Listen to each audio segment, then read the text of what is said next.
Namaskar. Welcome to this special broadcast. General Ravi Shankar couldn't make it today. He had some power supply problems at home.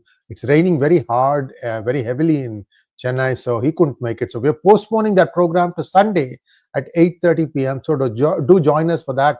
We are hoping to have all three good generals in that one. So like I said, come back on Sunday. So sorry for that. Today I have an update on what is going on in the various free trade agreements. First, United States versus China, and then afterwards the status of United States versus India. Viewers, one thing I want you all to keep in mind: if there is a trade deal going on fast track, then it will be 𝗥𝗘𝗙𝗿 from the United States government who will be handling it. If he's not handling it, that means it's not going at a fast track, it is going at a slightly slower track. For example, the India-US trade deal is being handled not by 𝗥𝗘𝗿 but by the Commerce Secretary Latnik, and that is actually going at a slower pace. Might be fine because it depends upon what you're trying to get. It's interesting to note that United States has allegedly given some concessions to China because China wanted to box India out for these things, and even after that, now China is not sticking to its side of the bargain. What exactly is going on? Where do things stand? All that and more in this slide deck. Please please like this video, and if you have not already subscribed to our channel, kindly do subscribe to our channel. Next slide, please. So this is the text message that Trump put out on his Truth Social account. I've given you many links in the reference section. If you go into the description, you can go and read them to understand a little bit more in-depth perspective on what is going on. So in their rush to try and get something done, Trump is saying that he gave a lot of concessions to China. However, China is not sticking to its side of the bargain. What he's saying is, look, I went in when China was completely down in the dumps. They were in a grave economic danger, and the high tariff that I had imposed made it virtually impossible for China to do any trade. So they were on their knees. So we decided to give them a hand. We decided to cut some things. We did some things. We did what we had promised. But is China seeking to its side of the bargain? If you go to the next slide, you'll understand where China is dragging its feet. And okay, before that, here is how the tax structure, in others of the tariffs that are being levied on Chinese products over a period of time. If you look at the 1900, it was close to 28%. This is what the point I've been making, that United States used to routinely have tariffs for other countries to sell their products into the United States. From that 30%, you can look at the chart that's come way down to around 2 to 2.5% between 2000 and 2021.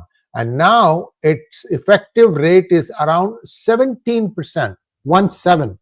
This is what the United States and China were gravitating towards. However, since China is dragging its feet, what is going to happen is anyone's guess. Here is the statement from United States Ambassador to China, Ambassador Greer. What he said was that when China responded to the US tariffs with its own, they also put in place countermeasures, such as putting some US companies on blacklists and restricting the flow of rare earth minerals. We remember this, right? A few weeks ago, China had done this thing, saying that we are not going to allow any export of rare earth minerals.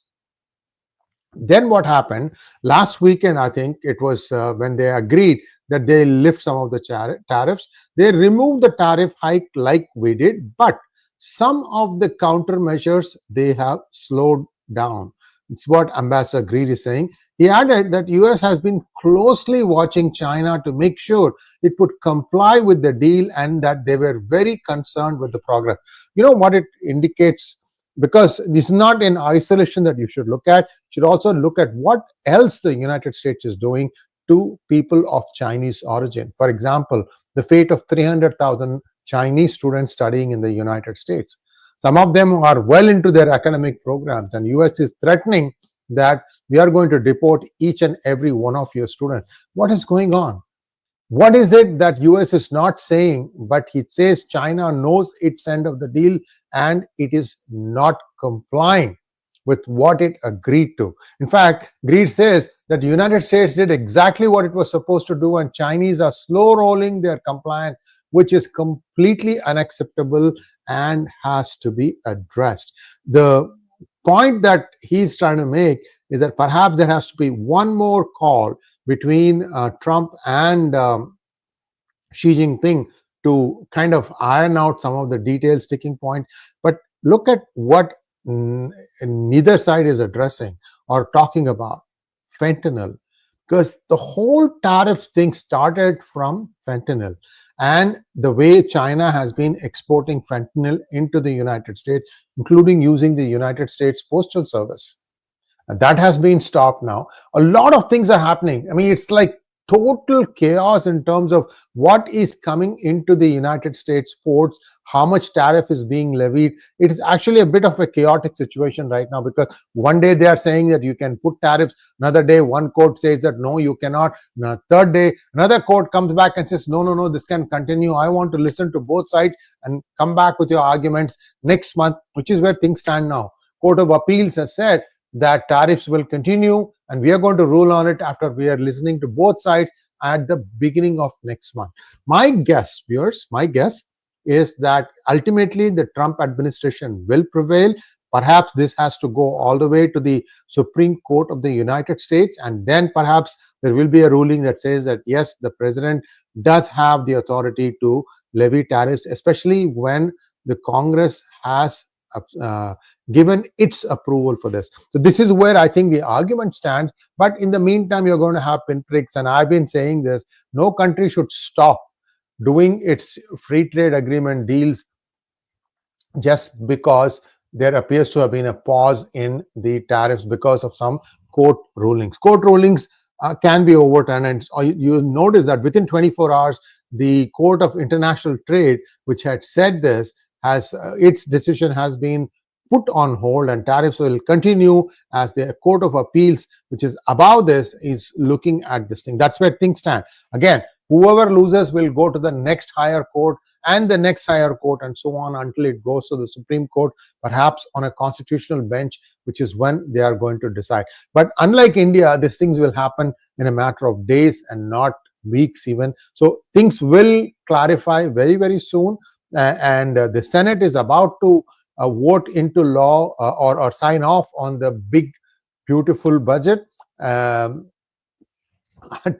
Musk says it's either big or it is beautiful, but it's not both. He has its own, guy, thinks that his pet peeves on the Trump administration. Let's just set that thing aside for a moment. Now let's take a look at what is happening between India and United States. So far we've talked about United States and China. Where things stand now, it appears to have stalled a little bit, but again, no one on either side is talking about what they are going to do as far as fentanyl is concerned. This is a huge sticking point. And also, maybe I have time, I'll come back to that, about what is happening to various United States universities, whether they may even be able to start making payrolls in the days and weeks to come. That's a big question mark, because some other things are happening. We'll see. If I have time, I'll talk about it. Otherwise, I might have to talk about it in a different hangout. Let's go to the next one, please. Now, what is happening between United States and India? Well, the Commerce Minister Piyush Goyal was here last week. He had 2 meetings with the Commerce Secretary Latnik. Like I said, the US-India free trade agreement talks are going on a slightly slower track. They're not going on the same speed as US-China.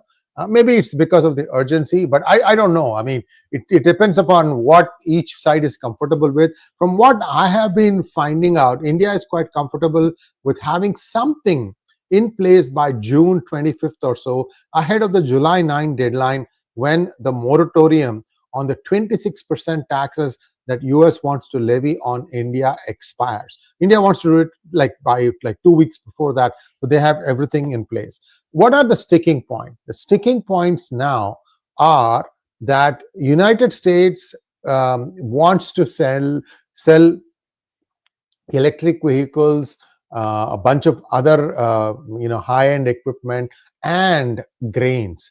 And grains is where the big sticking point is. Why? Because much of the grains that US wants to sell are genetically modified crops. Viewers, you'll be amazed to know how many things are genetically modified in the United States. For example, you can get roses that are genetically modified. You want to have a white and red color rose? No problem. Somebody has actually changed it. And you can get fragrant roses, non-fragrant roses, roses which are stronger, which are roses that are lighter, every kind of variation. There's so many variations in rose bushes alone. It just boggles the mind. Likewise, if you take a look at grapes, for example, you have seedless grapes. This is only possible if you genetically modify it, isn't it? Don't you think? This is something that is a bit of a debatable topic. Think about if you think having a fruit without the seed. Some people feel like that means it's actually not really a living thing.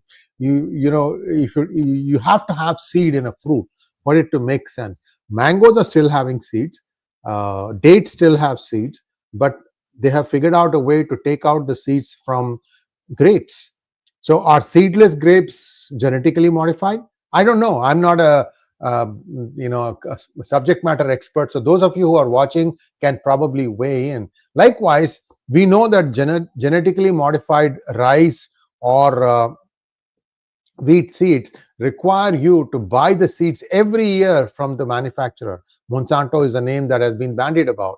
So what that means is that whatever strains that India has of its own, all those will disappear over time, because the genetically modified crop, and it has been done in huge volumes, it will completely overshadow India's market. So grains, I see that India will probably stick to its original guns. Plus, you have some amazing strains with a lot of tasty rice, just rice that I know of. And these are only available in India today because India has been continuing to produce and source its own seeds. The way it used to be, I don't know if that's what's happening today, was that the farmers will take one part of their crop, which they feel is the best part of the crop, of the current crop, and take those seeds, for example, if you take rice, and store them as seeds for the next crop. So the best always gets replanted, and thereby you get a really good crop. This is how it used to be. I don't know if things have changed in the recent past, but so grains is a big sticking point, and I think US also wants to sell some dairy products. That may also be a sticking point with India. These are the two things that I see some friction. Otherwise, things are pretty much okay.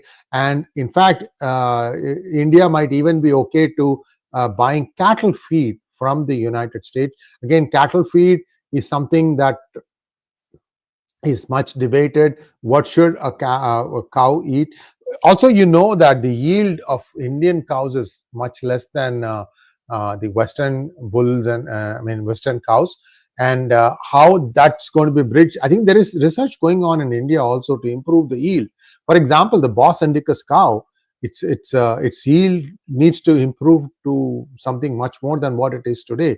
I'm not aware of all the different things, but dairy is another area I'm told where there are some differences in opinion. But otherwise, India and United States free trade agreement is coming along quite well. So that's where things stand. And if there are any questions, I'll be happy to take them now. Vasu Iyengar wants to know, to what extent is Wall Street influencing matters as key stakeholder, or is it more Team Trump driving its agenda? Hard to quickly reverse 30 years of damage to US manufacturing base. Well, Lutnick is a consummate Wall Street insider. He was in the Cantor Fitzgerald, that's his company. And if you go back and look at 9/11, they were on the 109th floor or something like that, above where the plane went and struck in World Trade Center. And he escaped because that was the first day of school for his son. So he had gone to drop his son off at school, and therefore he got a little bit delayed, and therefore when he came to the office, by that time the planes had already stuck. But much of the staff perished in that, and Cantor Fitzgerald had to rebuild. So Lutnick is a total Wall Street insider. I'm sure Wall Street is plugged in. There are a few things that are going that are not apparent on the surface, but think of it like this. There was this thing called LIBOR, and that was controlled as an exchange rate, interest rate that was controlled by banks of London, and that has been replaced in the United States with its own version called SOFR. I've talked about this in one of my hangouts with Sree Iyer App IOS, and the SOFR is now beginning to take hold in much of all the transactions in the United States. For example, any rental agreement, any loan agreement, all these things are now based on the SOFR values. Like, for example, you do a multi-year agreement, you can say that the next year's increase will be based on like SOFR value at that time plus or minus 0.5%, whichever is, something like that. You can draw your contracts around that. That's how things are. But this is becoming a huge problem for all the banks in Europe. How Europe is responding, they tried to trash the SOFR, but I think the SOFR stood up, the dollar value stood up. So there is some bashing going on. And how many of the Wall Street people are on Trump's side, America's side, and how many are on the European side? No one knows. There is some division going on. I'm giving you all these question answers because this is not an easy one. I believe some of the Wall Street, even Scott Bessent is an ultimate Wall Street insider. In fact, Scott Bessent worked with George Soros when Soros was doing hedge funds. So this is a small world, is what I'm trying to say. So we'll wait and see how this goes. Chaitanya wants to know, would cancelling admissions of foreign students not financially affect US universities? A good question. I was about to allude to that and you prompted this. Look, what is happening is even big institutions such as Harvard are going to find it difficult to make payroll. What payroll is? Actual salaries. Pay the salaries of the various staff. They have thousands of people now. And it is believed that there is going to be a huge concern, a problem coming up. Harvard has taken a war path, if you ask me. Its president, Alan Garber, is see, when they sued the US government, they didn't stop at suing the government. They've individually sued every secretary, including Bessent, including Lutnick, including Homeland Security, everyone there, the entire rank and file they've sued. So this is a bit of arrogance on part of Harvard, and they tried to rename their DEI as something else, hoping to get under the radar. Same staff, same functions, but the name of the department was changed. They hope that would be a camouflage. That has been caught out. So Harvard is in a bit of pain right now. We'll have to wait and see how this plays out. But people are saying that the 55 billion endowment is not exactly the correct number. Maybe it needs to take a haircut of about 40%, which means it's come down to like 30 billion. And even that is doubtful because much of the private equity is already spoken for, meaning like so much percentage for financial grants, so much for research. So you can't touch that money to pay your day-to-day functioning, which is what the US government was paying Harvard, to tell a long story short. So when US government has stopped paying Harvard, Harvard doesn't have money. It may have endowments, may have huge buildings, no money. So we'll wait and see how this plays out. Del Rey wants to know, is it wise to hold on to S&P 500 or diversify to gold or Bitcoin? If yes, by how much? I don't know. I'm not in the stock market. I do suggest you have a balanced portfolio. You need to do a little bit of research. Price discovery is one of the first casualties of the 2008 depression. So I don't know what's going to happen. I'm sorry, I can't really help you in this. You'll have to do your own research. Rahul Sharma, thank you so much. Why did they lie 2 weeks back that US-China deal was done? No, I think this is how China likes to work. They always like to work in this gray zone. Remember, guys, I'm telling you, fentanyl is the reason why the tariff war has started. Until we know what is going to happen about fentanyl, nothing is done. We'll wait and see what happens next. Delray wants to know, de-dollarization is accelerating as US debt exceeds 34 trillion and bond yields spike. Countries are dumping treasuries, embracing gold and BRICS alternatives. Delray, I'll also tell you that gold is coming back to the United States. Explain to me why. Why is gold coming back to United States? Every flight that is coming from London to New York, it is believed to be carrying kilos and kilos of gold. Why is that happening? What is the reason for that? So there is something else that is happening beneath the surface. On July 1st, every bank is expected to follow Basel III norms. However, many of the American companies said that they are not going to follow Basel III norms, which means that US banks are saying we are not going to accept gold as an asset. So there is some friction that is going to happen. That is going to be the next big deal that's going to start in the next few weeks. Just wait and watch what happens there also. So treasury dumping is happening. It has been happening for a long time. However, the US dollar hasn't collapsed. If anything, the US dollar has strengthened. 𝗏𝗏𝗏 wants to know, grapes are mainly seedless. Don't we make raisins? No, even raisins have seeds. My dear man, even raisins have seeds. It's just that there is a new strain that has been developed without the seeds. Next one. Actually, raisins are dried grapes, if you think about it. Big Texan, thank you so much. Aren't cherry tomatoes genetically modified? Yeah, there is a lot of genetic modification that has happened in the crop sciences. Lot of stuff has happened. And it's just that we have been consuming it without thinking too much about it. Only now people are thinking, wait a minute, if a fruit doesn't have a seed, does it really, is it really a fruit or is it something else? Those are the kind of, just like the egg, right? The egg that you eat, like omelette and other stuff, if you let that egg hatch, is it going to hatch a chick? No. What does that mean? Next one.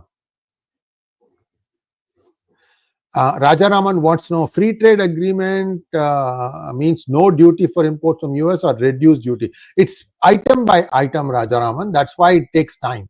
It's item by item, sector by sector. It will run into thousands of pages where they'll say, okay, this is what it's going to be. And there'll be a timeline after which they'll they'll review the whole thing again. So that's how this thing usually works. Next. Thank you, Sanjay Sihag. Thank you, Ganesh. 50,000 students from India, mostly IITs, have to be poached by Chinese universities from US universities in the last 10 years, which is really shocking. Any inputs? Where did this happen? I don't know. I am not aware of this.